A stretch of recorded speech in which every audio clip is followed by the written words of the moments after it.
Naghahanap po ako na mag-aampon sa baby ko, yung may ipapagamot po siya kaagad. Masakit man sa akin, pero kung ito lang po yung way, gagawin ko po para sa baby ko.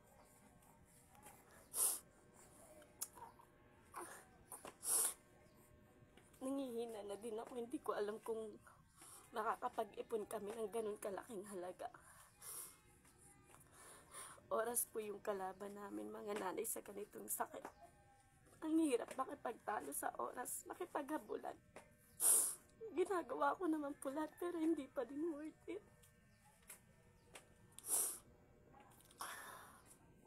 Kaya masakit lang po sa akin magdesisyon na ipaampun to. Gagawin ko po kung madugsungan lang po kaagad yung buhay niya. Parang awa niyo na po.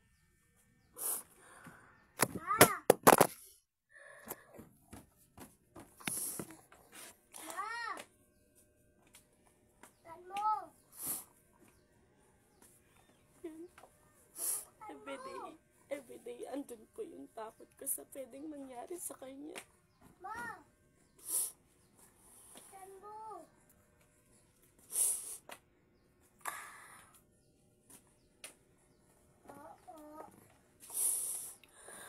Kung may alaman po kayo kung sinong pwedeng mag-ampun sa baby ko, yung may kakayahan po, ipagamot po siya kaagad.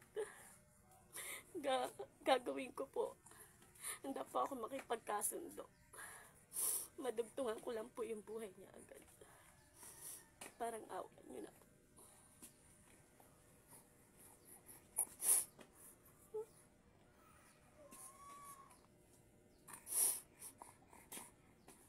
Bibi ko, malamahal ikaw ni mama. Tandaan mo yan.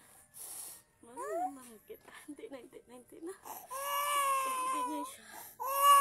Palagi siyang umaarte.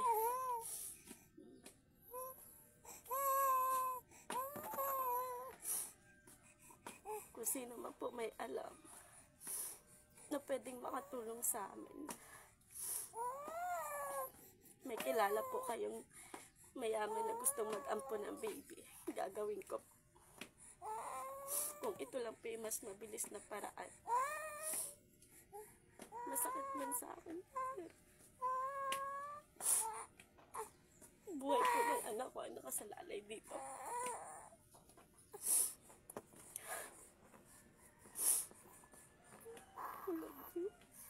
Mahal na mahal si mama. Tandaan mo, mahal na mahal kita.